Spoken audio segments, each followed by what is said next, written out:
There's an interesting piece in the Times today, and it's about what will happen to the Boris wave migrants who came over at Boris's encouragement, and how they will be waiting another 25 years, a 15 to 25 year wait for the security of settlement and therefore the chance to plan a family, buy a home or build a stable life, is an extraordinary demand to place on people who were invited into the country under a previously understood set of rules. 25 years is half a working life. It is longer for many criminal sentences, and it applies strikingly to the very people whom Britain has relied upon most intensely: care workers, health aides, low-wage workers who filled labour shortages created by post-Brexit Britain by that market disruption.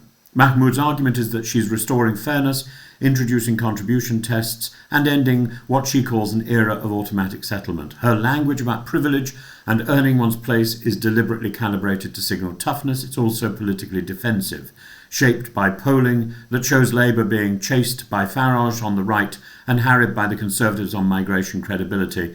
But two things make this a risky and possibly counterproductive manoeuvre. First, the retrospective reach.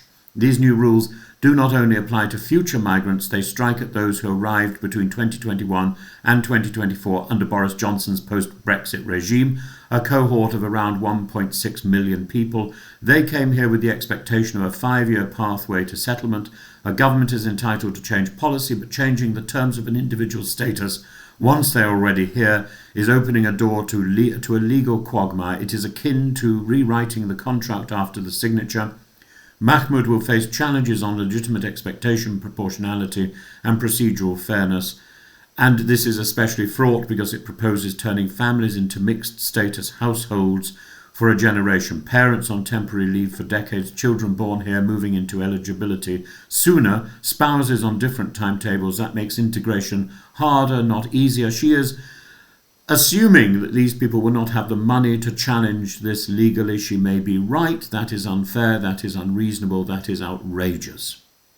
A top earner, someone on £125,000 a year, can acquire settlement in just 3 years. An NHS consultant can reach it in 5. A care worker earning below the graduate threshold faces 15 years before even applying. If they claim benefits for a year, say during maternity leave, illness or redundancy, they acquire another 5 years. If they claim for more than a year, it becomes an extra 10. It is entirely possible for a foreign care worker to spend a quarter of a century in Britain without the basic security of indefinite leave. That is not a pathway to integration. It is a recipe for perpetual precarity.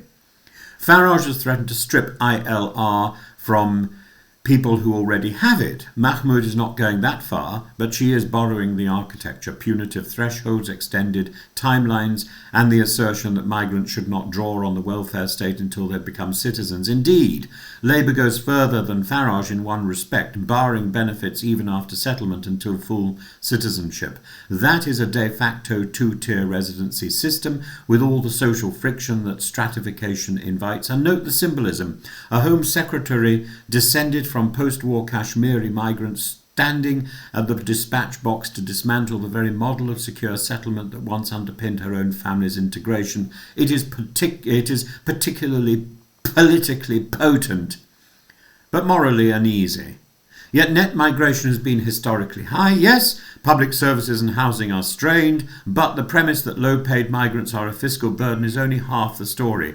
Care workers save the state millions, billions by enabling hospital discharges. Migrants disproportionately contribute to frontline services. The welfare bill is rising, but the causes lie overwhelmingly in disability spending, housing costs and demographic change, not in care workers claiming temporary support. Mahmoud's scheme risks pushing low-income families into destitution, forcing them into informal work and reducing tax receipts. It is telling that Migration Observatory warns of unintended consequences: poverty, integration failure, and long-term insecurity. She's already stripped refugees of automatic settlement and insisted on 20-year waits. The message is clear. Every route is now conditional, prolonged, and punitive. Britain doesn't remove most overseers. most overstayers. It struggles to enforce even basic visa compliance. It doesn't have the infrastructure to track temporary migrants over decades, and it has relied on these same migrants to sustain NHS and social care, to place them in limbo for 15 to 30 years while still expecting them to staff hospitals and care homes creates a moral tension that no slogan about fair play can possibly resolve. It also places extra work on the one ministry that doesn't work properly as it is, the Home Office. Housing shortages are caused by planning paralysis. The NHS is rooted in chronic underinvestment.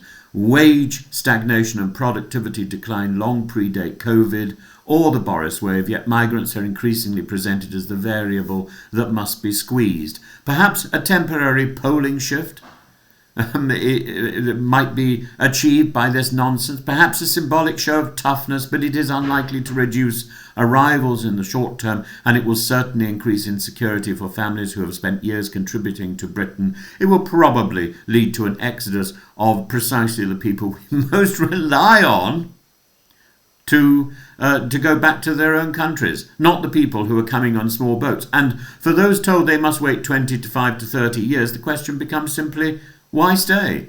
Why build a life in a country that will not offer stability until one's children are grown? The real danger is that Britain becomes a place where low-paid workers are good enough to care for the elderly, clean the hospitals, run the logistics system, but never good enough to belong. That is not fair play. That is managed impermanence. It risks turning migration policy into an act of national self-harm, driven less by principle than by electoral fear. It is unfair. It is folly, it is nasty, it is Labour, it's the new Labour. There we are. We don't need to look to other parties to see where the nasty politics comes from. It comes as ever from the Home Office.